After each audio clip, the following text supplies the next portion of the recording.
estamos hablando de todo lo que sean enfermedades que cursan con exantema, y dentro de ese grupo, y dentro de lo que son mononucleosis, hoy vamos a dar lo que es primoinfección por HIV y sífilis secundaria, ¿sí? Así que, si les parece... Profe, ¿las clases las podemos grabar? Sí, por supuesto. Igualmente yo la voy a grabar a la clase y la subo Dale, al aula genial. virtual, ¿sí? Así que no se... Buenísimo. Bueno, ahí ya está grabando, perfecto, así que vamos a arrancar.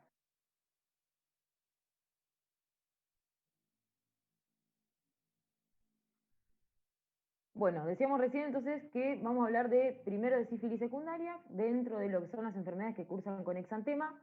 Es un tema que obviamente van a ver mucho en consultorio y que va a estar en casi todos los exámenes y en casi la vida de casi todos los profesionales, porque por este rebrote que hemos tenido los últimos años de todo lo que son infecciones de transmisión sexual y específicamente de sífilis. Así que ahora vamos a hablar específicamente de lo que es sífilis secundaria. El agente causal de la sífilis, no solo de la secundaria, sino de cualquier estadio, es el treponema pallidum, subespecie pallidum. Es muy importante que sepan los agentes etiológicos de las patologías, ¿sí? Eso es importante. Esto es una espiroqueta, ¿sí? Fíjense la forma que tiene, si ven es distinto a cualquier coco, a cualquier bacilo, cualquier cocobacilo que podamos charlar habitualmente, y no se tiñe adecuadamente con Gram. Por eso es que el diagnóstico no se basa en las tinciones de Gram ni en los cultivos, ¿sí? Tampoco es cultivable, sino que vamos a utilizar tanto métodos directos como son la microscopía de campo oscuro, que si ven ahí la imagen superior, así se hace una tinción de plata y se usa un microscopio especial que no está disponible en casi ningún lado, por lo cual esto se deja para algunos centros solamente del país, y básicamente en el resto de los lados lo que hacemos es el diagnóstico a través de métodos indirectos, sobre todo de serología, pero también tendremos la posibilidad de hacer método directo como PCR, pero eso habitualmente se usa más para investigación que para lo que es la práctica clínica. Esto para que tengamos una idea de la evolución de la tasa de sífilis en la población total en Argentina desde 2005 a 2018. Miren lo que fue el crecimiento exponencial, ¿sí?, de la tasa de casos confirmados por cada 100.000 habitantes. Todos los que han hecho en algún momento consultorio con nosotros o que hayan ido a alguna unidad de atención primaria saben que es una de las patologías más frecuentes que estamos viendo actualmente, y ha habido un rebrote, que ese rebrote se cree que es porque la gente ya le ha perdido un poco el temor a lo que es la infección por VIH, y lamentablemente ha caído muchísimo el uso de preservativo en las relaciones sexuales. La sífilis, específicamente la sífilis secundaria, es la etapa de la sífilis donde hay una diseminación multisistémica del treponema pallidum, ¿sí? Una diseminación hematógena hacia todos los órganos del cuerpo, ¿sí?, del treponema pallidum. La presentación clínica, por lo tanto, es sumamente variable porque sabemos que circula en sangre, y por lo tanto sabemos también que le dicen muchas veces, la van a escuchar como la gran simuladora, ¿sí?, porque se parece a muchas otras patologías.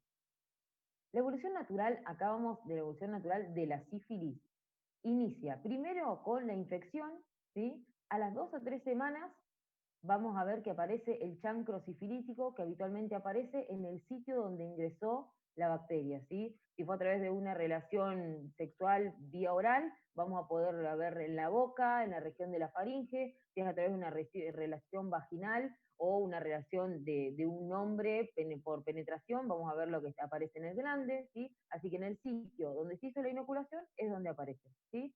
Y ahí tenemos la primera etapa de la sífilis, que es la sífilis primaria. La sífilis primaria, y van a ver que todas las etapas de sífilis se pueden autolimitar, no necesariamente se van a ir con tratamiento, sino que naturalmente se van. Por eso es tan importante que tengamos la sospecha clínica, porque muchas veces este paciente va a la guardia con esta lesión, que es una lesión tipo ulcerosa, que no duele, no pica, ¿sí? Y se interpreta, no, esto probablemente sea o alguna micosis o un herpes genital, y se le da tratamiento y el paciente se pone contento porque el episodio se limita, ¿sí? Se va y considera que fue por el tratamiento. No, siempre que haya una persona con una lesión genital, debemos hacer sí o sí una BDRL, ¿sí? Así que esta es la etapa de sífilis primaria. Al ir pasando las semanas, entre 2 a 12 semanas desde la infección, aparece lo que es la sífilis secundaria, que es el tema específicamente que vamos a hablar hoy, y la clínica vamos a ver que es sumamente variable, pero algo de clínica siempre hay, ¿sí? Y posteriormente aparece la etapa de latente primaria, si no hacemos tratamiento, que es una etapa completamente asintomática, que solamente la vamos a detectar porque vamos a encontrar en sangre estudios positivos para sífilis, en este caso generalmente la BDRL, ¿sí? Y esto es cuando tiene menos de 12 meses de evolución la infección. A veces no sabemos cuánto tiempo de evolución tiene, pero la latente temprana es menos de 12 meses de evolución. Y estos tres estadios que nombramos recién, inicialmente se denominan sífilis temprana.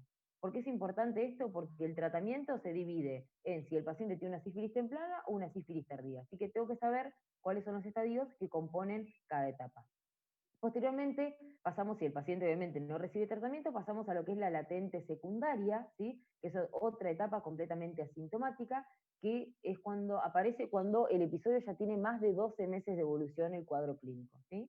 Y si lo dejamos a libre evolución, por lo menos más de 10 años, algunos artículos hablan de entre 15 a 25 años, ahí puede aparecer lo que es la sífilis terciaria, con daño cardíaco y daño neurológico a largo plazo, ¿sí? Eso es obviamente cuando el paciente no recibe tratamiento.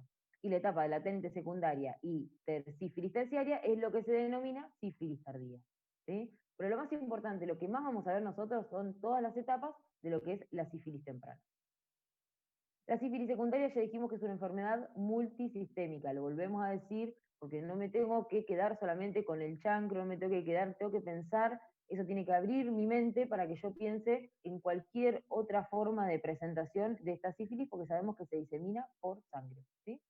Entonces la sífilis secundaria, ¿qué puede causar si se disemina por sangre? Puede causar cuadros de hepatitis con hipertransaminasemia, sobre todo una hipertransaminasemia no muy alta, no como una hepatitis B, que vamos a ver una TGO o una TGP por 1000.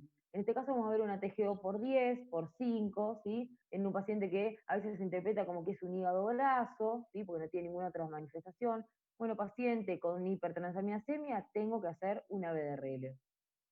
Encefalitis, tuvimos hace 2 años en clínica médica un paciente con una BRL más de 1024, súper positiva, con un cuadro meningio, ¿sí? Y detectamos en el líquido cefalorraquídeo también la BRL positiva y de esa manera confirmamos el diagnóstico. Así que cuadros de encefalitis, cualquier paciente que ingrese por guardia o que se interne por un deterioro de sensorio, por un cuadro compatible con encefalitis o con meningitis, debemos descartar sífilis también, ¿sí?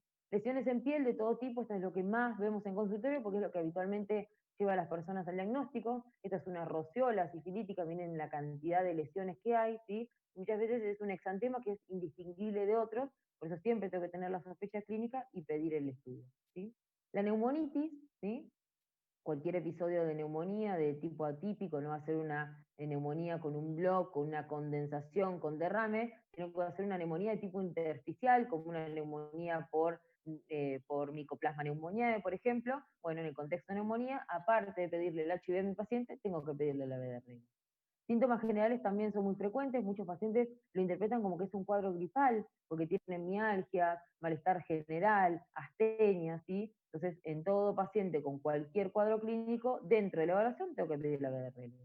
Y artritis, otra manifestación que puede aparecer, no es tan frecuente como las lesiones en piel o los síntomas generales, pero también puede aparecer. Así que ante la evaluación de cualquier paciente con un cuadro clínico que no termina de cerrar completamente, tengo que pedir la BRL, ¿sí? Paciente con exantema y fiebre, ¿sí? Ya que estamos hablando de enfermedades que cursan con exantema, sí o sí tengo que interpretarlo como una urgencia, ¿sí? Porque ese paciente tengo que evaluarlo rápidamente, aislarlo rápidamente y actuar mucho más rápidamente, porque recuerden que estamos en Argentina en etapa de eliminación de rubiola,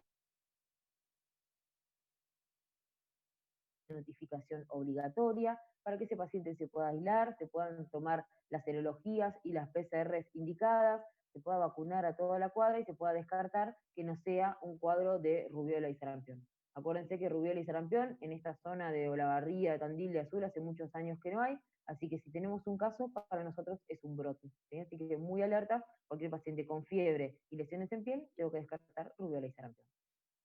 Hablando ya específicamente de sífilis secundaria, cuadro dijimos que puede aparecer habitualmente entre las 4 a 10 semanas después de la aparición del chancro, pero también es muy variable, y dijimos muchas veces ya que es una enfermedad sistémica, pero eso es importante.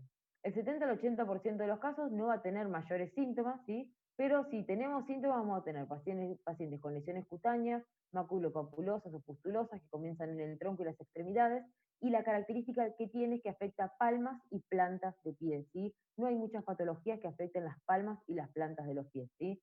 Se dice que el paciente viene caminando y saludando con las lesiones porque son muy visibles. Y todo tipo de síntomas inespecíficos como febrícula, astenia, pérdida de apetito, adenomegalias, que esto hablan de la manifestación sistémica de la patología. Esta es una paciente nuestra de consultorio, fíjense las lesiones esas que tiene, ¿sí? No pican, no duelen, no arden, no tiene ninguna sintomatología, pero para el paciente es muy llamativo porque obviamente las palmas de las manos se la ve y muchas veces eso puede ser lo que motive a consulta. Y tener en cuenta que estas lesiones que tiene el paciente sobre la piel tienen una alta carga treponémica, así que yo cualquier paciente que revise con lesiones corporales, ya sea un exantema, lesiones en manos, lo que sea, me tengo que poner guantes porque de esa manera puedo adquirir el treponema. Otro paciente de consultorio, fíjense también nuevamente esas lesiones que parecen como un café con leche o unas lesiones medio rojizas, ¿sí? Y ese es el mismo paciente, miren cómo tenía la espalda con ese exantema, ¿sí? De una sífilis secundaria. Siempre emplear la sospecha clínica, cualquier lesión en piel y mucosas tengo que descartar, artritis. Tuvimos hace unos años una paciente que se presentó porque tenía caída de cabello. En 2 semanas se cayó completamente todo el pelo, ¿sí? Y diagnosticamos una sífilis y una coinfección con VIH. Hepatitis también, dijimos TGO, TGP elevada, siempre tengo que descartar, y cualquier trastorno del sistema nervioso central o meningitis tengo que descartar una. ¿Qué pasa con el periodo ese de latencia que hablamos? El periodo latente temprana de la sífilis, que era posterior a la sífilis secundaria, aparece durante el primer año de la enfermedad y puede tener recidivas, así que el paciente puede tener cada tanto alguna manifestación en la piel, y si tiene manifestaciones en la piel puede contagiar a otra persona, y la sífilis latente tardía es mayor al año y habitualmente ya no hay recidivas y por lo tanto el paciente muy rara vez contagia. Vemos muchas parejas que vienen al consultorio, pero ¿cómo él tiene la BDRL positiva o ella tiene BDRL positiva y yo no me contagié? Bueno, porque si está en alguna etapa de latencia, puede tener la serología positiva, tener sífilis, pero no necesariamente va a contagiar a su pareja, ¿sí? Ambos periodos son asintomáticos y solamente los detecto a través de las pruebas serológicas que voy a hacer, ¿sí? ¿Cuáles son estas pruebas serológicas? Ya las hemos nombrado mucho, pero es muy importante conocerlas.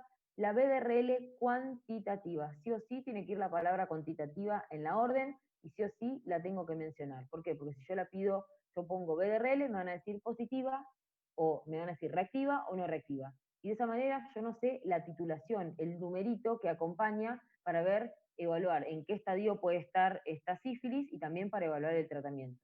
Recuerden que como la sífilis secundaria es una infección sistémica, tenemos una BDRL muy alta, ¿sí? Así que podemos tener BDRL de 16, de 54, hemos tenido pacientes hasta de más de 1024, ¿sí? Y siempre la BDRL se tiene que confirmar con una prueba treponémica, ¿sí? Acuérdense que la BDRL es una prueba no treponémica y la microhemoglutinación o la FTAs a veces son positivas de por vida y son pruebas treponémicas. ¿Por qué es importante saber que es positiva de por vida? Porque yo cuando le haga el control de ese sífilis al paciente, no le tengo que volver a pedir FTAs, le tengo que pedir solamente BDRL, porque el FTA ya sé que me va a quedar como una cicatriz serológica positiva para toda la vida, ¿sí? Y después tenemos disponibles en algunos lados pruebas rápidas, pero también son treponémicas, entonces si el paciente ya tuvo sífilis anteriormente, tengo que estar muy atento porque tal vez interpreto como que es una sífilis actual y tal vez sea una sífilis que ya pasó. Y ante una sospecha clínica, sobre todo en pacientes con esas lesiones como les mostré, primero inicio la penicilina y después le pido la BDRL cuantitativa, ¿sí? Tengo que cortar la cadena de transmisión de una enfermedad que sé que tiene una alta, altísima contagiosidad. Todo paciente que tenga cualquier infección de transmisión sexual tiene que ser evaluado para todas las patologías de la misma vía de transmisión.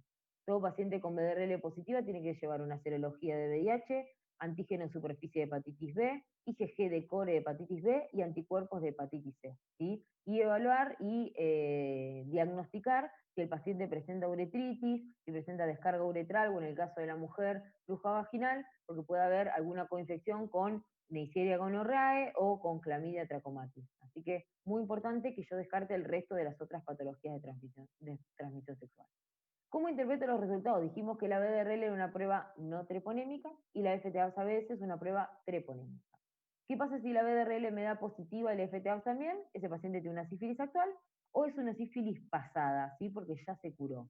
¿Cómo diferencio? Habitualmente por el valor de la BDRL. Si la BDRL tiene valores muy bajos y el paciente me refiere que ya hizo tratamiento para sífilis, probablemente esta sea una sífilis pasada. Ahora, si el paciente me dice que ya recibió tratamiento, pero tiene una BDRL de 16 DILs 30 o 34 DILs, ahí ya me está hablando de que probablemente esa infección siga activa o que es una reinfección. Así que en ese caso debo tratarlo nuevamente. Ante la duda, siempre se hace el tratamiento nuevamente. Si la BDRL es reactiva y la FTA es no reactiva, ahí se considera inespecífico o se considera un falso positivo de la BDRL, ¿sí? Recuerden que no es una prueba específica de sífilis, ¿sí? Es una prueba no treponémica, utiliza cardiolipinas similares a las de la sífilis, pero muchas veces podemos tener falsos positivos. Si la BDRL es no reactiva y la FTA es reactiva, ahí probablemente sea una sífilis tratada, o sea, un paciente que ya se curó, que es una sífilis primaria muy reciente, ¿sí? Porque se positiviza primero la FTA que la BDRL, que puede ser una sífilis tardía, ¿sí? Que la BDRL tiene tantos años de evolución que ya se fue negativizando paulatinamente, o que hay una reacción de prosona. Si yo pido la BDRL cuantitativa, ¿sí? Como siempre tenemos que pedir en la orden, no voy a tener esa reacción de prosona. La reacción de prosona era cuando había tanta cantidad de treponema que no llegaba a haber interacción antígeno-anticuerpo, ¿sí? En las pruebas. Entonces, podía ser un paciente que tuviera en realidad una BDRL altísima, pero que me terminaba dando negativa o a títulos muy bajos porque tenía muy poca interacción entre antígeno-anticuerpo de la cantidad de antígeno treponémico que tenía. Pero ahora que se diluyen todas las muestras, esa reacción de persona no la vamos a tener. Y la BDRL y la FTA no reactiva es un paciente que tiene ausencia de infección o puede estar en un periodo de incubación. Por lo tanto, por ejemplo, en la sífilis primaria, si el paciente viene con un chancro sifilítico, hago el tratamiento incluso teniendo BDRL negativa, porque sé que puede tardar un tiempo más en positivizarse.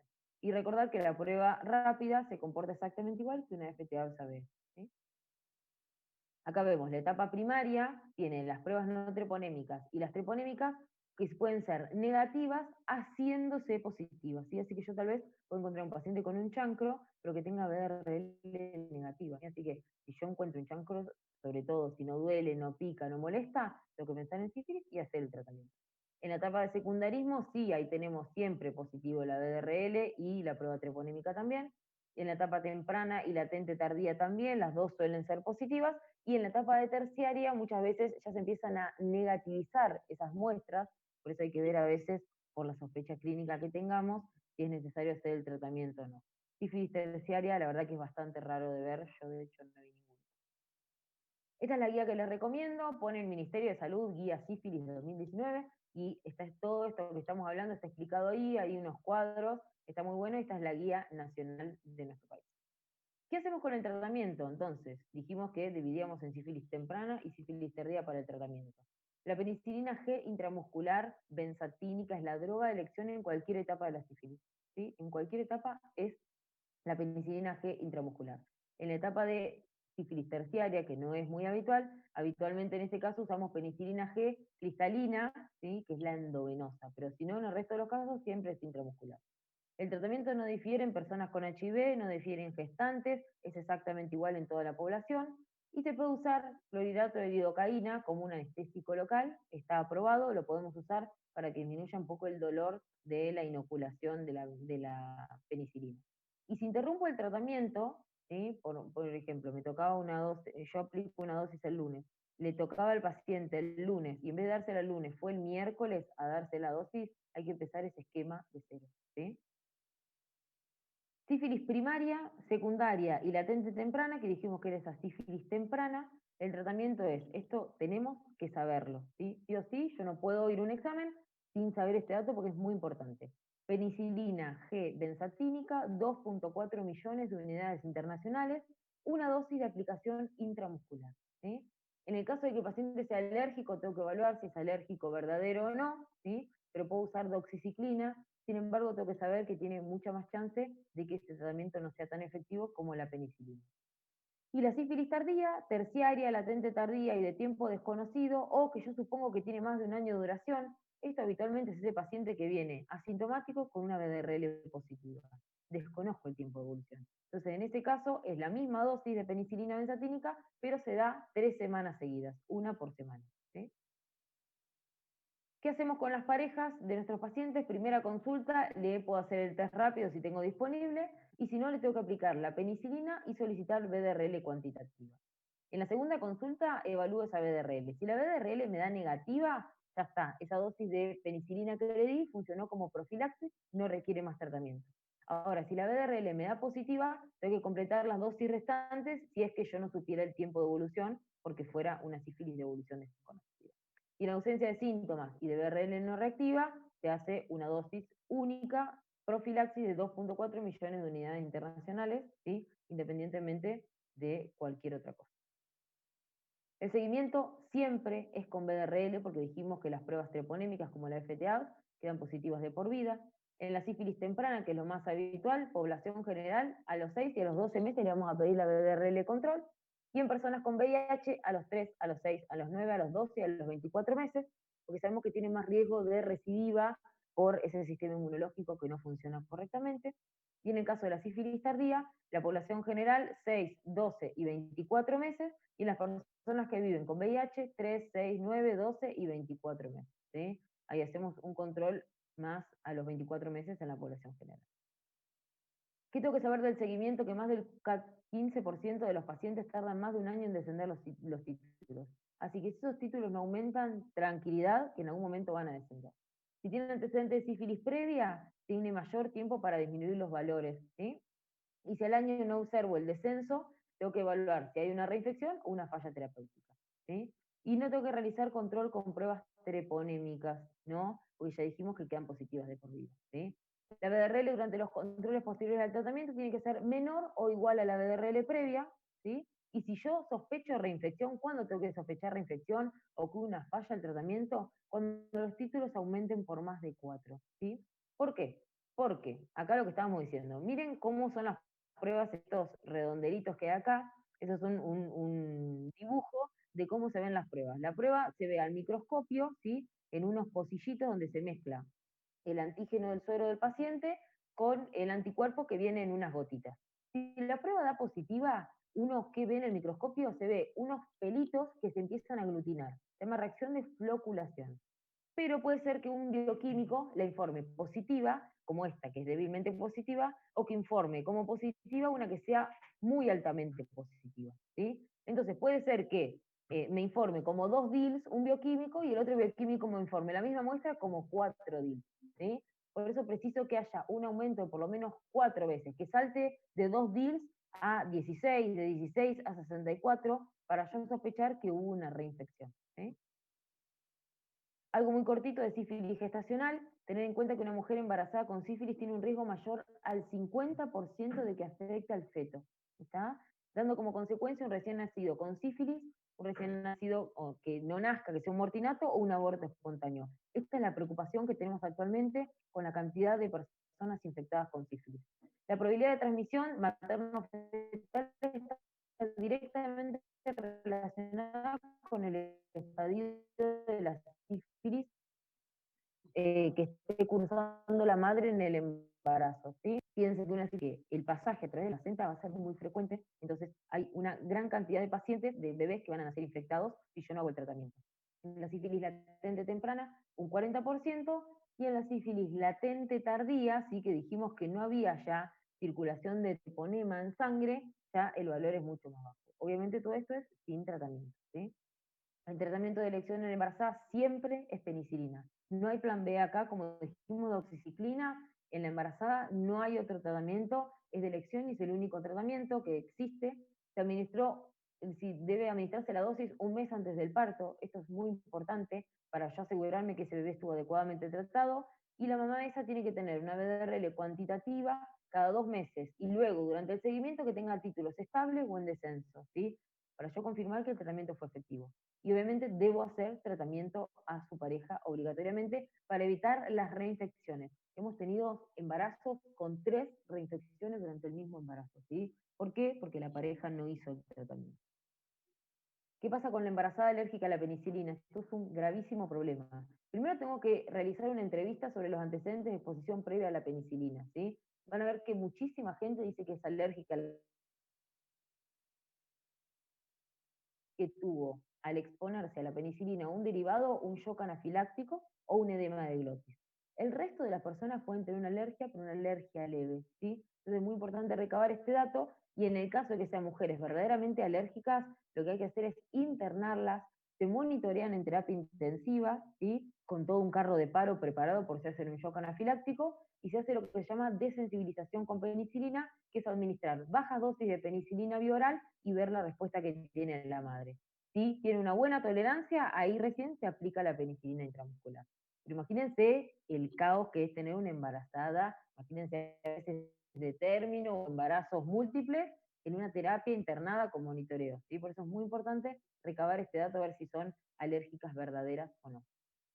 Y acá está la información de la Organización Mundial de la Salud, ¿sí? Cualquier persona embarazada que reciba otra cosa que no sea penicilina, el resultado es que el feto no va a estar tratado y por lo tanto ese niño nace con sífilis neonatal, ¿sí? Así que es fundamental eso en tener en cuenta. Si yo no apliqué penicilina porque la madre no quería, porque no pude, por lo que sea, ese bebé va a nacer infectado, ¿sí? Así que sí o sí tengo que lograr la forma de hacer el seguimiento de esa mamá para evitar tener sífilis neonatal.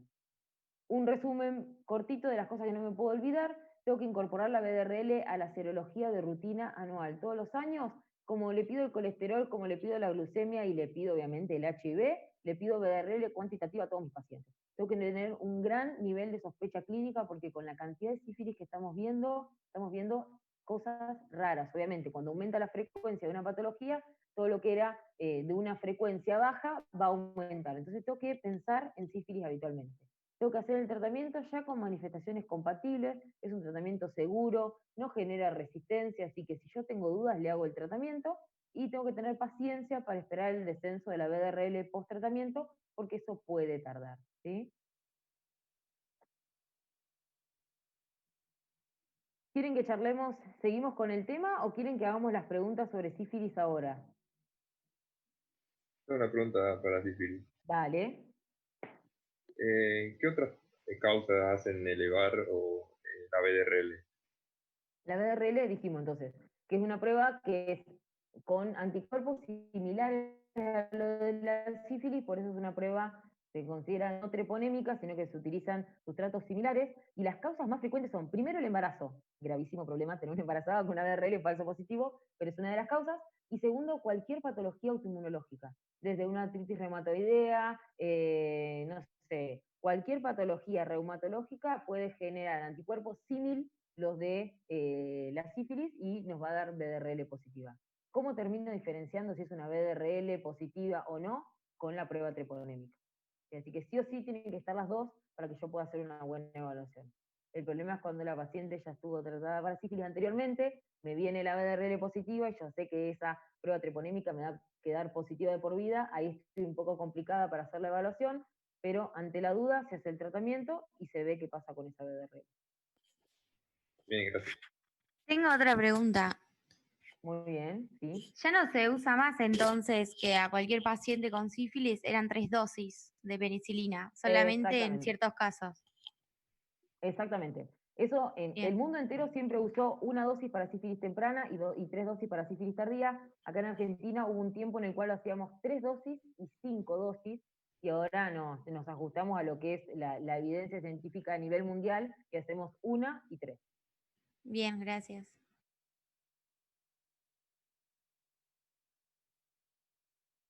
Bueno, ¿quieren que sigamos entonces con primo infección por HIV? Vale. ¿Les parece? Bueno, muy bien. Seguimos entonces con el tema, primo infección por HIV, otra de las infecciones que puede cursar con exantema.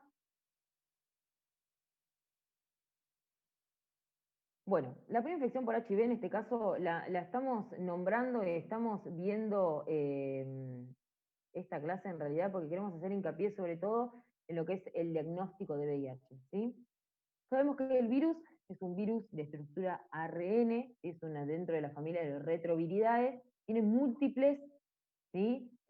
proteínas que están sobre la cápsula, ¿sí? Sobre la membrana, que son estas GP41, GP120, P17, ¿sí? No es importante tanto que sepan los nombres, pero que le empiecen a sonar esos nombres porque son los que nos van a determinar posteriormente el diagnóstico, ¿sí? Y otra proteína muy, muy importante para nosotros es la proteína P24, que está en la cápside viral, ¿sí? Está más interna que la membrana, y esa es la que vamos a ver que también se detecta a través del ELISA.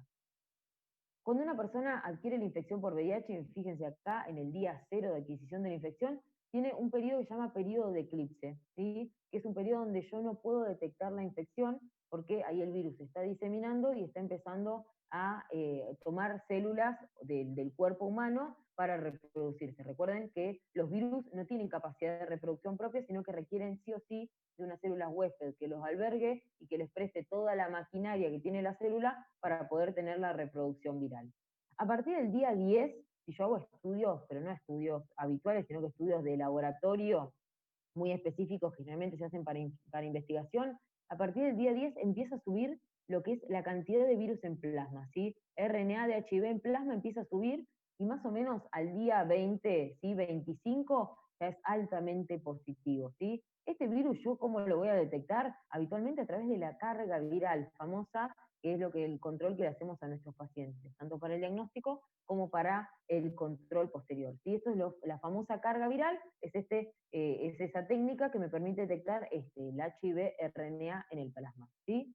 Más o menos al día 15 empieza a subir en sangre lo que es el antígeno P24, esa proteína que les decía que forma parte de la cápside viral. Hay mucha reproducción, entonces hay mucho de este antígeno P24 circulando en sangre, y eso me va a permitir que si yo agrego este P24 en los estudios habituales, como por ejemplo la ELISA de cuarta generación, lo que voy a lograr es tener un periodo de ventana mucho más corto. Rápidamente voy a poder hacer la detección, ¿sí? Y después empiezan a aparecer los anticuerpos en grandes cantidades, más o menos a partir del día 20, 22, ¿sí? Entonces, fíjense cómo si yo solamente busco anticuerpos, tengo un periodo de ventana más o menos de 20 y tantos días, ¿sí? Fíjense que acá abajo van a ver, en la flechita hacia abajo, que dice anticuerpos de detección de anticuerpos de tercera generación. El ELISA de tercera generación, como solamente medía anticuerpos, detectaba a partir del día 20 y pico. Ahora, como el ELISA de cuarta generación, ¿sí? Que es más nuevo, agregó la detección del antígeno P24, fíjense cómo se acortan cerca de 10 días el periodo de ventana, ¿sí? O sea que más o menos al día 10, al día 14, al día 15 yo ya voy a poder tener un ELISA positivo si es que ese paciente está infectado, ¿sí? Así que teníamos etapa de eclipse, etapa de infección aguda, que va más o menos hasta el día 50, ¿sí? Y más allá del día 50 ya está la infección completamente establecida. ¿Está? La primoinfección por HIV, ¿qué es? Cualquier primoinfección es el primer contacto que tiene el organismo con cualquier virus. Podemos tener primoinfección por HIV, por hepatitis B, por citomegalovirus. En el caso de la primoinfección por HIV, la infección aguda es del ingreso del virus en el organismo hasta la cero conversión, o sea, hasta que empiezo a fabricar anticuerpos. Eso más o menos hasta el día 30, ¿sí? Dura 30 días ese periodo. Y la infección reciente es desde el momento de la cero conversión hasta el set point viral. ¿Qué es el set point viral? Si vemos acá atrás, es cuando la carga viral baja y se hace estable. ¿Sí? Fíjense que se vuelve como una línea horizontal. Eso se llama set point viral, que es cuando el virus ya se deja de reproducir excesivamente y encuentra un estado de equilibrio. ¿Sí? ¿Por qué es importante la infección reciente? Porque vamos a ver que podemos tener muchos indicios de la infección por VIH que a veces clínicamente no son detectados y nos perdemos de tratar a ese paciente tempranamente. Y otro dato importante que no tiene que ver netamente con la primera infección por HIV, pero es importante que lo sepamos, que es el diagnóstico tardío. El diagnóstico tardío es el paciente que se diagnostica en contexto de una patología oportunista o con un recuento de CD4 menor a 200 células. O sea, es un paciente que yo le diagnostiqué tarde, lo diagnostiqué en una etapa donde puede tener riesgo de tener una patología oportunista y obviamente llevar a una morbimortalidad importante. El ciclo de replicación del virus no es importante que lo sepamos estrictamente ni minuciosamente, pero es importante que sepamos que tenemos tratamientos, el tratamiento antirretroviral, que es el que se usa para el VIH, va a actuar en las distintas fases del ciclo de replicación del virus. Primero el virus lo que hace es fijarse a los receptores de la superficie del linfocito CD4. El CD4 es una proteína que está en la superficie de ciertos tipos de linfocitos, y lo que hace es interactuar con la cápside viral y favorece la fusión de la membrana del VIH y el ingreso del virus dentro de la célula, ¿sí? El virus ahí, que es un virus que sabemos que es un ARN, y tiene lo que llaman una transcriptasa inversa, que es una proteína que va a transformar ese ARN en ADN, ¿sí? A diferencia de lo que pasa habitualmente, que lo que hace el virus es un virus de ADN, transformarse en ARN para enseguida empezar a sintetizar proteínas y replicarse más rápidamente. Este primero lo que hace es transformarse en ADN. ¿Por qué quiere transformarse en ADN? Porque el objetivo del virus es ingresar a lo que es la membrana nuclear y adosarse, por eso es que se denomina un provirus, se mete dentro del material genético de la célula. Y eso nos trae consecuencias a muy largo plazo. ¿Por qué? Porque es muy difícil retirar el virus de dentro del material genético de la célula huésped. Y a su vez, esto puede generar alteración en las configuraciones de ese ADN de la célula huésped y predisponer a mucha cantidad de patologías, entre ellas, las más importantes y las más graves, ciertos tipos de patologías oncológicas, ¿sí? Una vez que se transformó en el ADN que está dentro del material de la célula, empieza la etapa de multiplicación, ¿sí? Empiezan a formar las proteínas que conforman el virus, se empiezan a ensamblar en una nueva proteína viral, ¿sí? Y gracias a la proteasa, que la proteasa lo que permite es que las grandes cadenas de material genético se vayan cortando y las grandes proteínas se vayan cortando para poder hacer una estructura viral específica y que sea funcionante, actúan y permiten que en la última etapa, que es la gemación, que el virus salga de la célula, ¿sí? Pero a diferencia de otras células, este virus no suele hacer un daño celular tan importante, sino que lo que va a hacer es seguir utilizando esa misma célula para hacer material genético y para tener configuración de nuevas proteínas virales, ¿sí? Así que fíjense que en cada una de las etapas tenemos medicación que actúa frenando esa etapa de la replicación. Y siempre van a ver que usamos tratamientos combinados. Nunca se usa una única medicación, sino que se usan distintas medicaciones que habitualmente actúan en distintas etapas del ciclo de replicación. Ahora, ¿qué pasa con el VIH en Argentina? Lo que se estima hasta diciembre de 2019 es que hay alrededor de 139.000 millones de personas viviendo con el virus, ¿sí? El problema es que el 17% desconoce su diagnóstico. Y ahí es tan importante nuestra actividad como médicos, no solo en la prevención, sino en el diagnóstico temprano, para evitar que esos pacientes lleguen con ese diagnóstico tardío que puede poner en riesgo su vida, ¿sí? 59.000 personas se encontraban con tratamiento antirretroviral en el sistema público, ¿sí? En promedio tenemos más o menos 5.800, 6.000 casos nuevos por año notificados. Siempre recuerden que hay un 17, un 20% que todavía no sabe que tiene el virus. Y tenemos hombres y mujeres, hay 2 hombres por cada mujer diagnosticada, y la mediana de edad de diagnóstico es habitualmente alrededor de los 32, 33 años. ¿Qué pasó con la evolución del VIH? Vieron que veíamos recién la evolución de la sífilis, que había tenido una activación exponencial, teníamos mucha más cantidad de casos en los últimos años. Con el VIH afortunadamente no pasó eso, ¿sí? Es un virus que tiene una menor tasa de transmisibilidad respecto a lo que es una infección como la sífilis, ¿sí? A que eso a nosotros nos beneficia, que tenemos menos casos. Ha tenido una leve, muy leve declinación, que no es como para ponernos contentos porque estamos teniendo menos casos, pero sí es como para estar, bueno, un poco más tranquilos de que los casos no han tenido tanta cantidad de aumento como pasó con la sífilis, que eso sería un prebolebón, ¿sí? ¿Qué pasa en Argentina? El 98% o más de las infecciones se producen a través de las relaciones sexuales sin protección, o sea, relaciones sexuales sin uso de preservativo, masculino o femenino, ¿sí? Así que cualquier persona que venga a mi consultorio, por lo que sea que venga, porque se va a operar de una hernia, porque le duele la garganta, porque tiene sobrepeso, por lo que sea, yo tengo la obligación de todos los años pedirle serología de VIH, que es una persona que es sexualmente activa, ¿sí? Y en los varones, bueno, está repartido respecto a relaciones sexuales sin protección con varones o relaciones sexuales sin protección con mujeres. Y en el caso de las mujeres, 97% relaciones sexuales sin protección con varones, ¿sí? La transmisión perinatal en Argentina, la verdad es que todavía sigue siendo un problema, lamentablemente no deberíamos tener ningún niño nacido en Argentina con virus de VIH, pero eso lamentablemente lo seguimos teniendo porque el sistema de salud no está llegando a esas personas.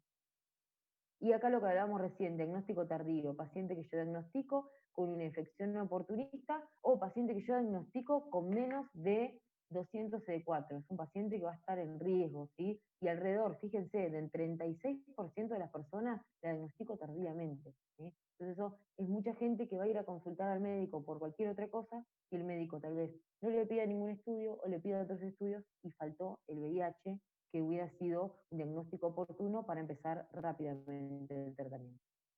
La prima infección por VIH, alrededor del 40 al 90% de los casos tienen síntomas, ¿sí? Ahora, ¿cuál es el tema?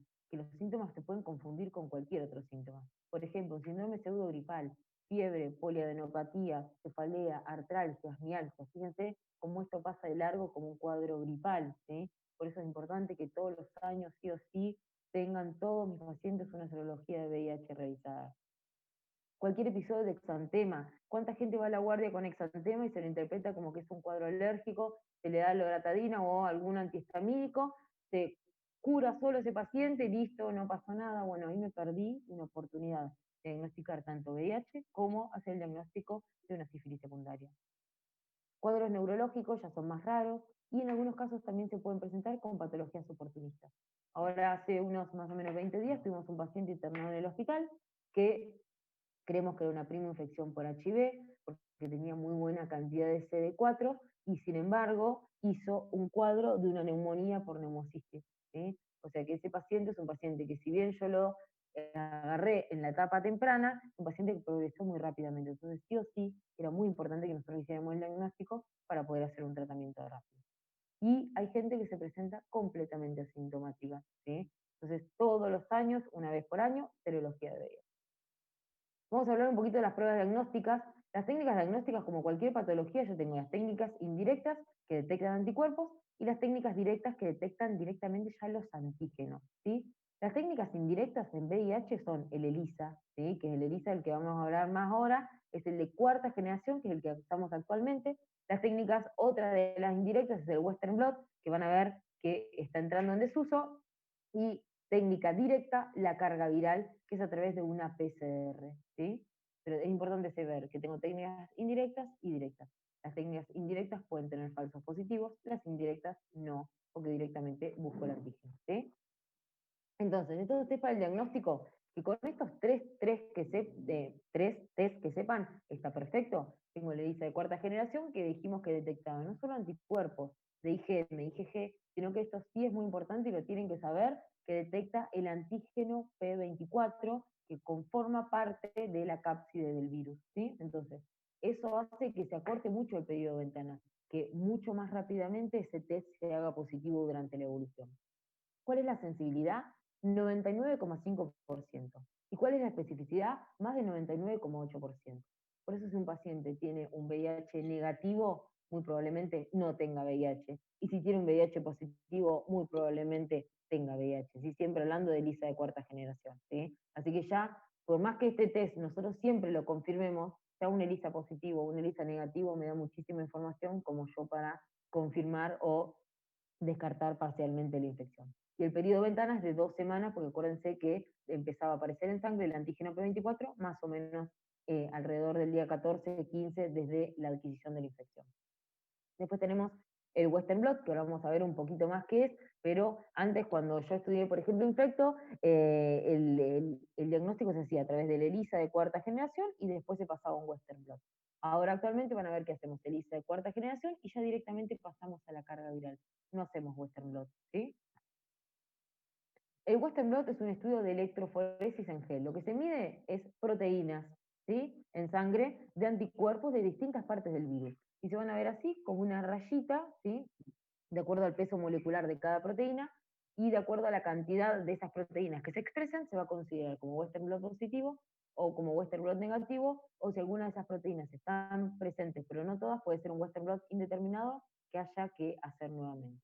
¿Cuál es el tema con el Western blot? No se hacen todos los dados, tengo que juntar varias muestras para poder largarlo y que valga la pena, porque si no, de una muestra es muy costoso, y no lo hacen en todos los lados porque requiere personal altamente especializado.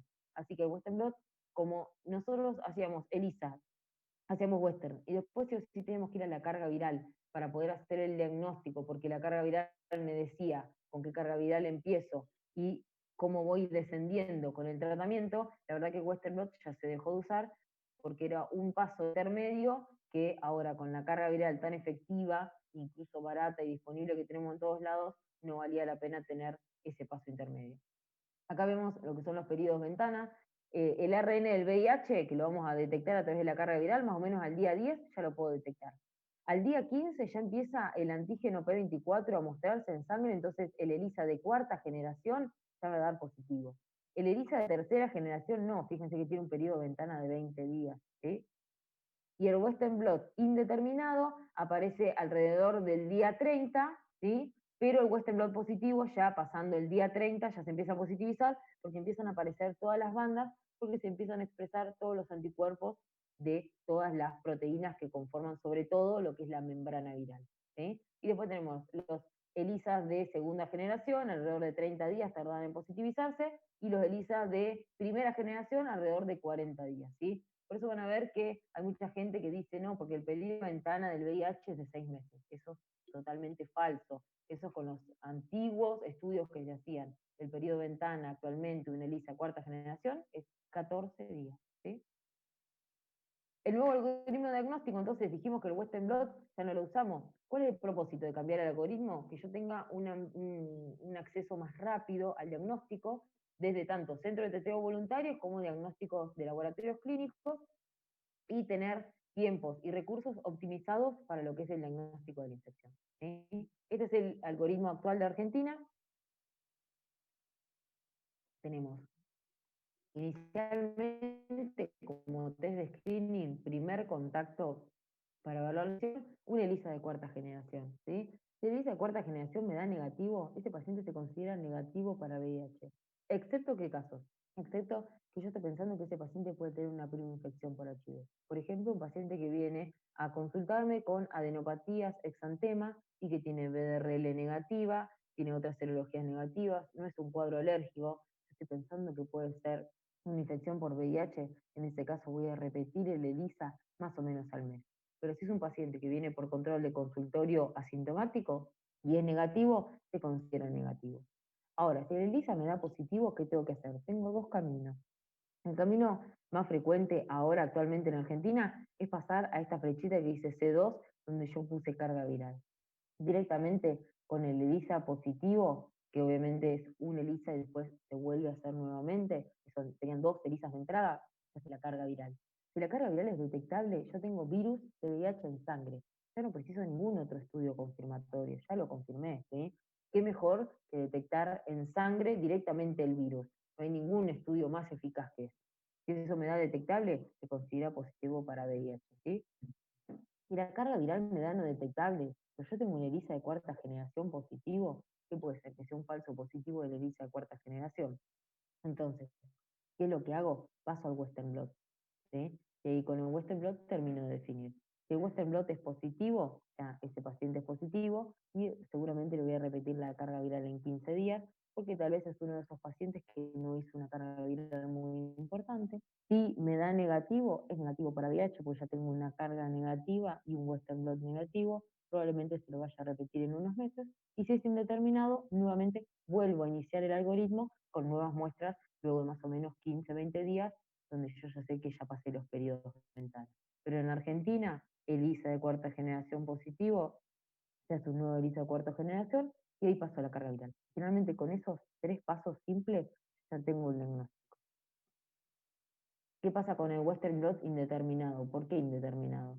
Porque el paciente puede tener infección por VIH-2, que en América no es común, sino que es más común en sitios de África, porque tenga una neoplasia, alguna enfermedad reumatológica como una tiroiditis, que haya recibido una vacuna recientemente o que haya un error de laboratorio. Entonces también tenemos ahí otras de las causas de falsos positivos, embarazo, mieloma, y de falsos negativos el periodo de ventana. Recuerden que dijimos que el periodo ventana de Western blot era más prolongado que el periodo ventana de el ELISA de cuarta generación, porque el ELISA de cuarta generación no solo mide anticuerpos, sino que también mide antígeno P24.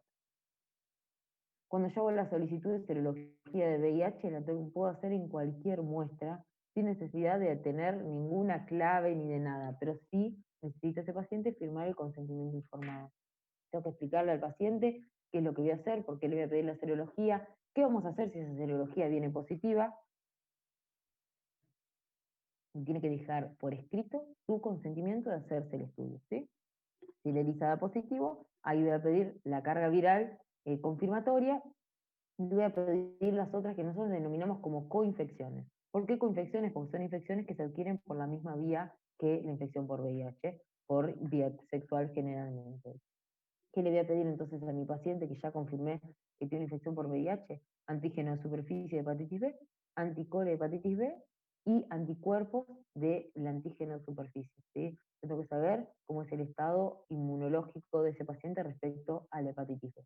Hepatitis C, voy a pedir directamente anticuerpos totales, ¿sí? Hepatitis C no tiene IgM, la IgM de hepatitis C no se usa, así que se piden anticuerpos totales.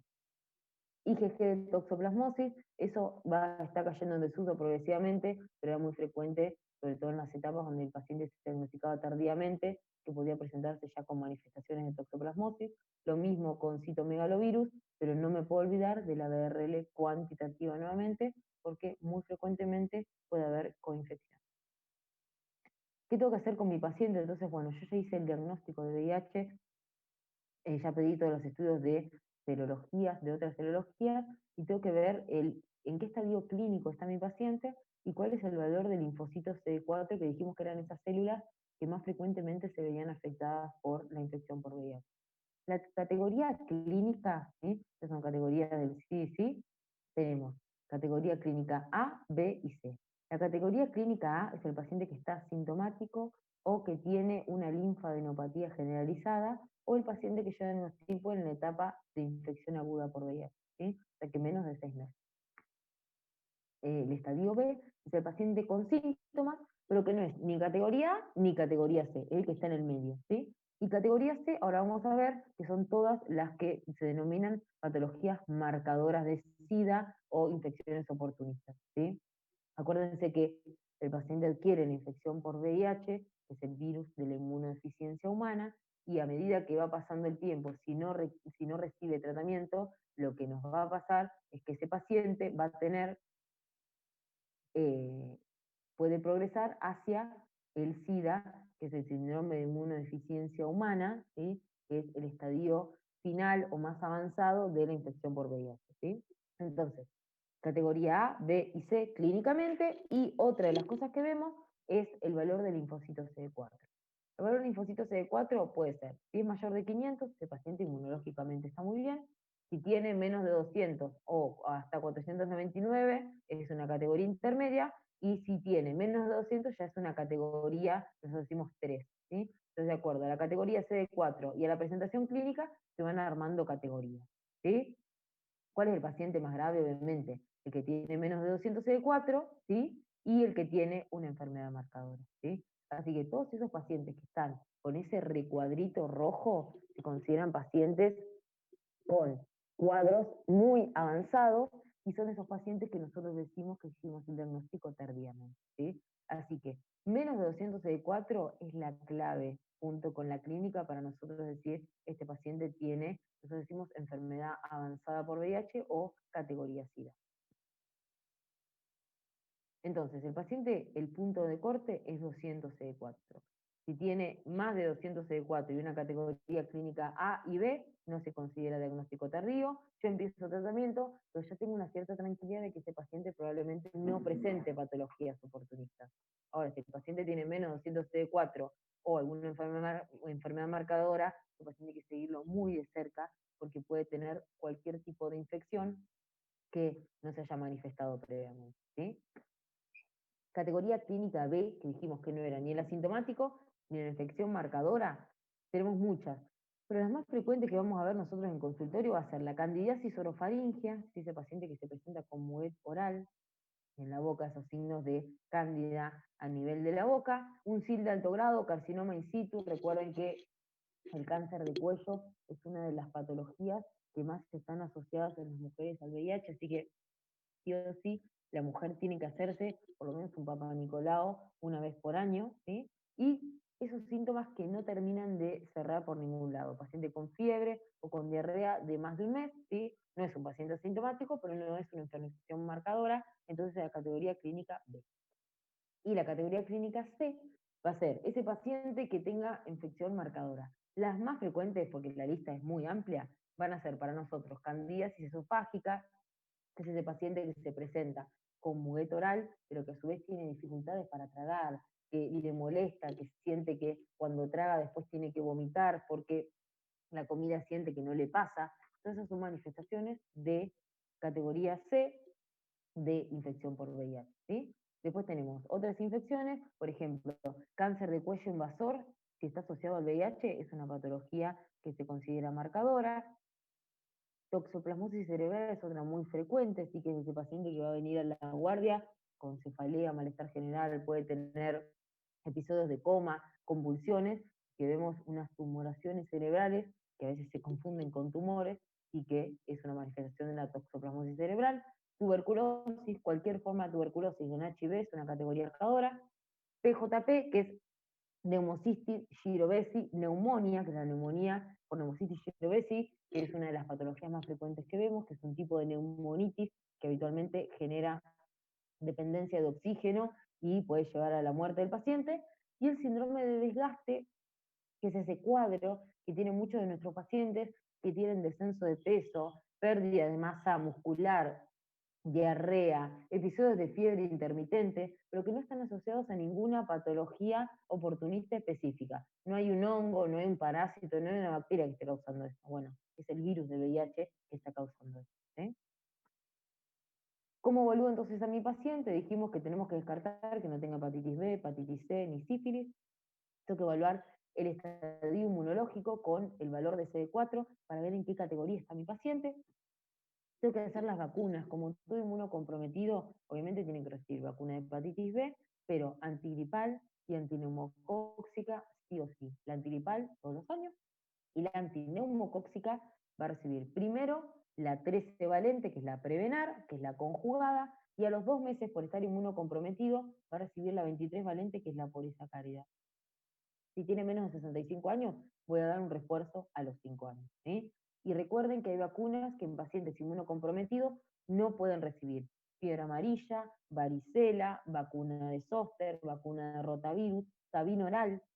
Acuérdense que la sabina oral, como es oral, el paciente puede excretar partículas virales por materia fecal, entonces, ojo, cuando voy a vacunar a un niño que convive con una persona con VIH, tengo que tener muy en cuenta que ese niño puede infectar a su familiar con la sabina oral, con el poliovirus que está eliminando por materia fecal, entonces en esos casos o se tiene que hacer un esquema libre de sabín o se tiene que pedir a ese familiar que no conviva con el niño.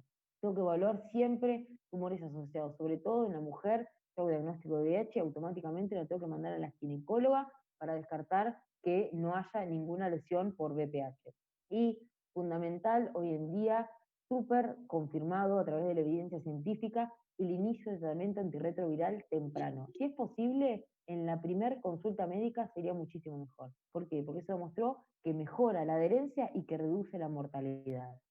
Acá hay 2 estudios, este es un estudio emblemático, que es el estudio START, que se publicó en el 2015, se randomizaron los pacientes con VIH en 2 ramas. Una rama era pacientes que van a empezar el tratamiento antirretroviral con más de 500 CD4 y los pacientes que lo empezaban con menos de 500 CD4.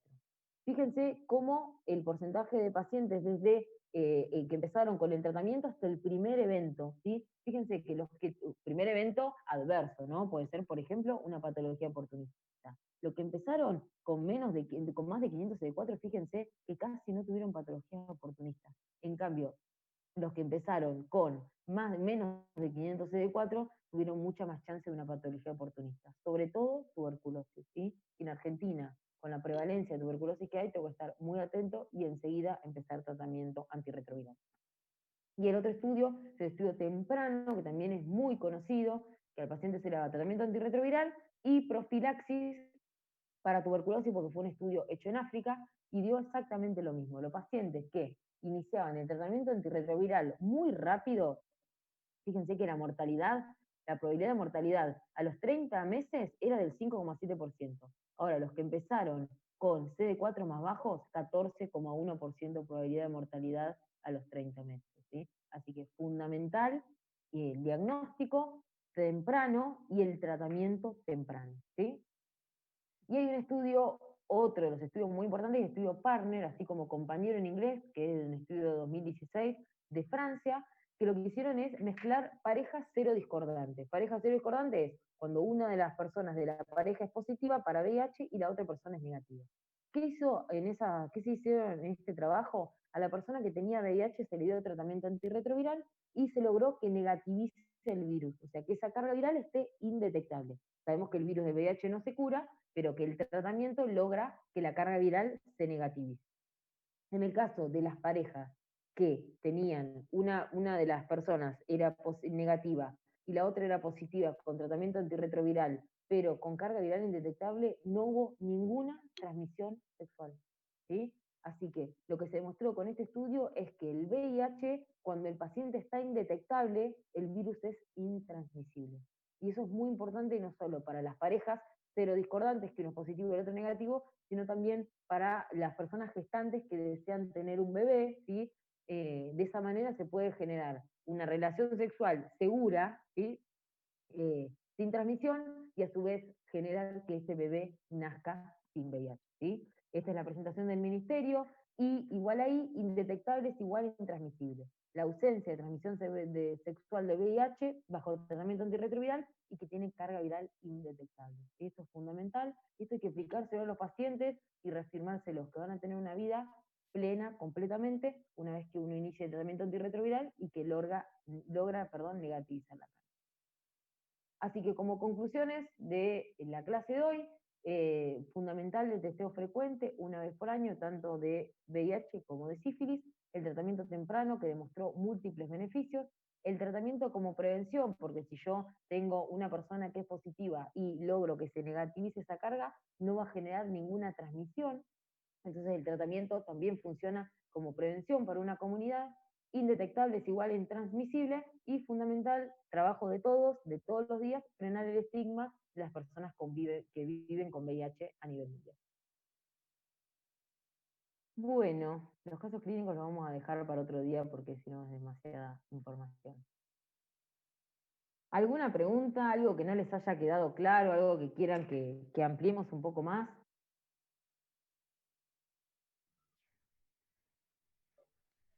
Tienes preguntas en el chat. A ver, buenísimo. Me preguntaban si en este caso también se busca tuberculosis, ¿no? Una vez confirmado el diagnóstico. Sí, fundamental, ¿sí? En Argentina, sobre todo un país como el nuestro, que tiene tanta prevalencia de tuberculosis, sobre todo las personas que tienen VIH tienen muchísimo más riesgo de tener tuberculosis, lo que hacemos habitualmente es una placa de tórax y siempre hacer la evaluación. Si tienen sudoración nocturna, si tuvieron descenso de peso o si tienen tos de forma prolongada, se busca detectar tempranamente también la tuberculosis, porque lo que puede pasar con el tratamiento es que genere lo que se llama síndrome de reconstitución inmunológica, que eso después lo vamos a ver cuando veamos las progresivas clases de VIH, que es cuando el sistema inmunológico se recupera, muchas veces manifiesta patologías infecciosas que no había podido manifestar porque no tenía capacidad inmunológica. Así que sí, se busca diagnosticar muy tempranamente también la tuberculosis como otra causa de que puede dañar a nuestro paciente. Ahí me dicen, se me cortó cuando respondiste el tratamiento de sífilis. Hoy en día es una sola dosis, sí. Le dijimos entonces, sífilis temprana, que es sífilis primaria, secundaria y latente temprana, que es la sintomática que tiene menos de 12 meses de evolución, una única dosis de penicilina benzatínica, 2,4 millones de unidades internacionales por vía intramuscular. En el caso de que sea una sífilis tardía, que es la sífilis latente tardía, y la sífilis terciaria puede ser lo que se hace en ese, o la sífilis de evolución desconocida, ahí se dan 3 dosis, una por semana, pero es la misma dosis, 2,4 millones unidades internacionales de penicilina G benzatín, ¿sí? ¿Cuánto tiempo tarda en volverse indetectable la carga viral? Eso depende de varios factores. Primero, tiene mucho que ver con el huésped, de acuerdo a la carga viral que tenga el paciente. Si el paciente tenía una carga viral de menos de 100.000 copias, habitualmente a los 3 meses ese paciente está negativizado, ¿sí? Sin embargo, si el paciente tiene más de 100.000 copias, puede tardar hasta 6 meses en volverse negativo. Lo que tenemos que hacer es instaurar el tratamiento antirretroviral y hacer la carga viral de control. Habitualmente la hacemos al 3er mes para confirmar que ese tratamiento haya sido efectivo. Lo que buscamos es que esa carga viral baje. No necesariamente que se negativice, pero sí que baje. Y la otra cosa, en los pacientes que detectamos, hacemos el diagnóstico con menos de 200 CD4 o con una patología oportunista, a veces no esperamos a los 3 meses. Tengo que confirmar enseguida que esa medicación funcione, porque si ese paciente yo lo sigo dejando con una medicación que tal vez tenga una resistencia, ese virus natural, lo que puedo hacer es que ese paciente vaya cayendo más todavía los CD4 y complico obviamente la sobrevida. Así que en ese caso a veces pedimos la carga viral al mes. Si hay factores que hacen que la infección por VIH evolucione rápidamente, sí y no. O sea, no se sabe exactamente por qué algunas personas tienen la infección por VIH y viven, yo tuve pacientes que estuvieron viviendo 20, 22 años sin tratamiento antirretroviral y sin ninguna patología oportunista.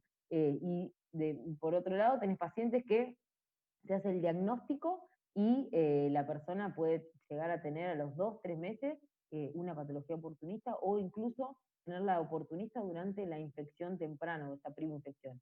No se sabe exactamente, pero tiene que ver también mucho con, obviamente, la calidad alimentaria de la persona, que no tenga patologías oportunistas de base, que no esté con ningún otro inmunosupresor, ¿sí? Esas cosas tienen que ver, pero no hay ningún factor puntual que a mí me defina cómo va a ser la evolución de mi paciente. Me preguntan acá, una vez que la carga viral se negativiza, si la persona puede tener infecciones atípicas o solo las típicas. Es bastante infrecuente que un paciente con una carga viral indetectable tenga una patología oportunista. Ahora, la tuberculosis sigue estando como riesgo durante toda la vida de ese paciente con VIH, sobre todo en un país como el nuestro, que hay mucha cantidad de tuberculosis. Así que la tuberculosis sigue siendo todavía un problema. Probablemente no vaya a tener una toxoplasmosis cerebral, una criptococosis, una infección fúngica profunda, eso no, pero la tuberculosis sigue estando ahí como uno de los peligros. Con el primer ELISA positivo, ¿cuánto hay que esperar para hacer el segundo ELISA? Se hace inmediatamente. En algunos casos se hace con la misma muestra y en otros casos ya se cita al paciente nuevamente, se le toma en esa muestra un nuevo ELISA y la carga viral en el mismo procedimiento. Así que entre la evolución desde que tenemos el primer ELISA hasta que tenemos el diagnóstico, habitualmente no pasa más de una semana, 10 días. En VIH, con ELISA positivo, solicito carga viral hasta si utilizo la misma muestra y si le aviso al paciente si es positivo o solamente una vez que está confirmado. Eso es muy variable. Nosotros a veces hay pacientes que le informamos que la ELISA es positivo y vamos a hacer la segunda muestra o vamos a pedir la carga viral. Eso siempre hay que explicarlo y hay que explicarlo de esa manera, como que falta todavía para confirmar, ¿sí? Sin embargo, ya sabemos que el ELISA tenía una sensibilidad y una especificidad altísima, así que si la muestra es positiva, muy probablemente sea positiva la carga viral.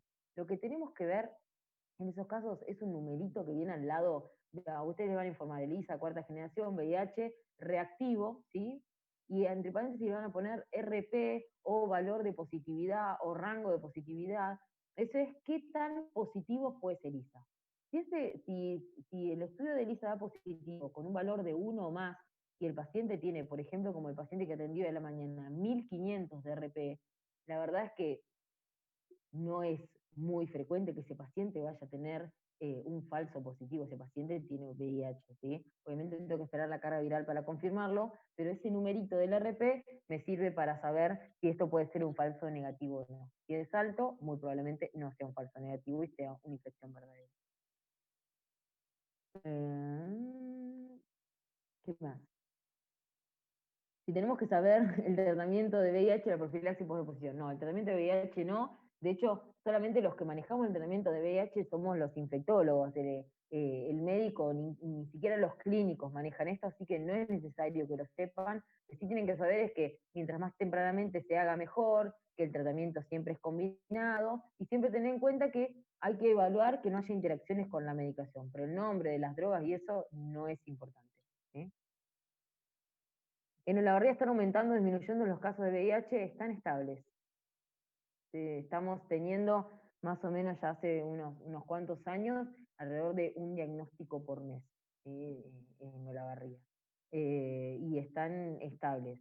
Lo que a nosotros nos da mucho temor es que pensar que tenemos tanta cantidad de sífilis, que seguimos teniendo tanta cantidad de sífilis, eso puede ser en algún momento que aumente la cantidad de pacientes con VIH.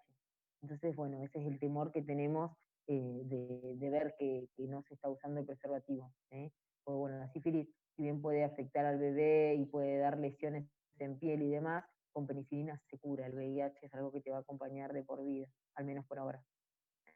Si el tratamiento, me preguntan, con antirretrovirales tiene efectos adversos importantes. Sí.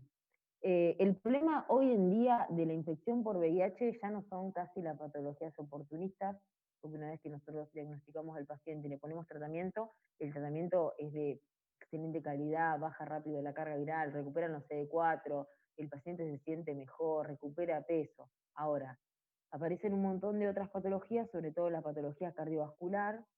Las personas que viven con VIH tienen 2 veces más riesgo de tener un infarto o un ACV o cualquier evento cardiovascular que una persona con exactamente las mismas características que sea VIH negativa.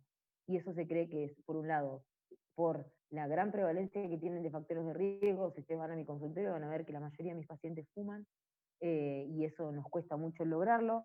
A su vez también la infección por VIH genera una inflamación sistémica, liberación de citoquinas, activación inmunológica, que eso lo que puede llevar es a mayor daño arterial.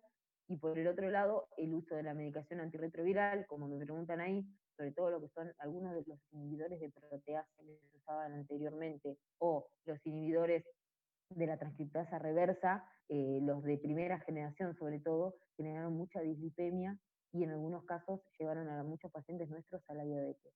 Y eso hace que esos pacientes tengan un riesgo cardiovascular aumentado de por vida. Así que la medicación es muy buena, es beneficiosa, el paciente, si tiene los cuidados que debe tener y si tiene un estilo de vida saludable, va a tener una expectativa de vida igual que la población general, pero tenemos esas cosas ahí todavía con el tratamiento, sobre todo la parte metabólica, que puede llevar al riesgo. Y el tenofovir, otra de las drogas que usamos muy habitualmente, puede generar osteoporosis y daño renal prematuro. Entonces, el paciente tiene que tomar el tratamiento, pero tenemos que hacerle un seguimiento estricto de la medicación, porque a pesar de que la carga viral va a estar negativa y los CD4 van a estar bien, a largo plazo podemos hacer bastantes macanas. ¿Es posible que el tratamiento no funcione? ¿En qué caso y qué se hace? Sí es posible, existe lo que se llama, obviamente como cualquier patología infecciosa, lo que es la resistencia. La resistencia del VIH tenemos la resistencia primaria, que es la resistencia del paciente que nunca recibió tratamiento antirretroviral, pero que puede haber adquirido directamente un virus con una resistencia. Eso en Argentina hay una familia de drogas que se llama, bueno, capaz que les suena, el Efavirenz, es una de las que usamos frecuentemente, que pertenece a esta familia, que son los inhibidores no nucleosídicos de la transcriptasa inversa, y esas drogas tienen en Argentina alrededor de un 15% del virus en Argentina es resistente. Entonces, esa es la causa más frecuente de que no funcione. O la mala adherencia porque el paciente no la toma bien, o las interacciones medicamentosas con otra droga, o que tenga una resistencia. Tanto porque haya adquirido un virus resistente, o porque haya tomado mal la medicación y ese virus se haya hecho resistente. ¿Cómo evaluamos eso? Con lo que se llama un test de resistencia. Se extrae una muestra de sangre, se toma el virus de VIH y se le buscan ciertas mutaciones que sabemos que codifican para resistencia a ciertas drogas. Y de esa manera se va eligiendo como si fuera un antibiograma, como hacemos para el urocultivo, bueno, una cosa obviamente distinta, pero el informe va a ser parecido con drogas que son susceptibles, drogas que hay resistencia intermedia, y ahí nos van armando la lista de drogas que podemos usar para nuestro paciente. ¿La profilaxis preexposición se encuentra disponible en el sistema público? No.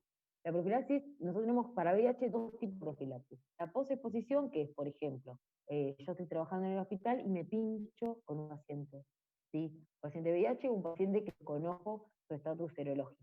En este caso se da tratamiento antirretroviral, sobre todo si yo no le puedo sacar sangre al paciente para evitar que esa persona adquiera el virus. ¿Sí? Todo, por ejemplo, ante un caso de abuso o en un caso en que se haya roto, por ejemplo, el preservativo.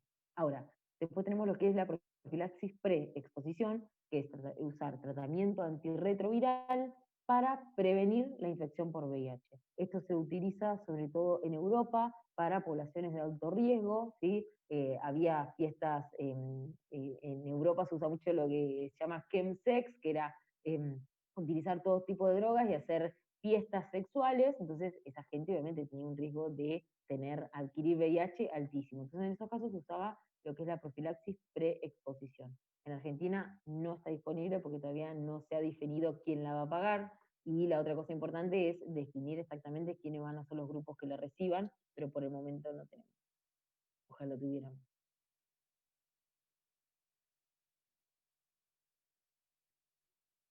Bueno, ¿se les ocurre alguna pregunta más? ¿O ya vamos cerrando?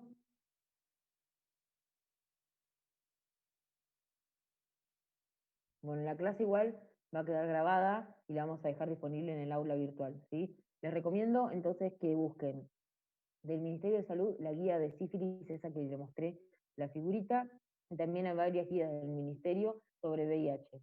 Lean cosas generales, pero por ejemplo, el periodo de ventana del ELISA lo deben saber, qué es lo que busca el ELISA, qué es lo que busca la carga viral, esas cosas son importantes que las sepan, y cuáles son las coinfecciones que el paciente puede adquirir, eso también es muy importante, y cuáles son los pasos, una vez que tengo un ELISA positivo, qué es lo que tengo que hacer y demás.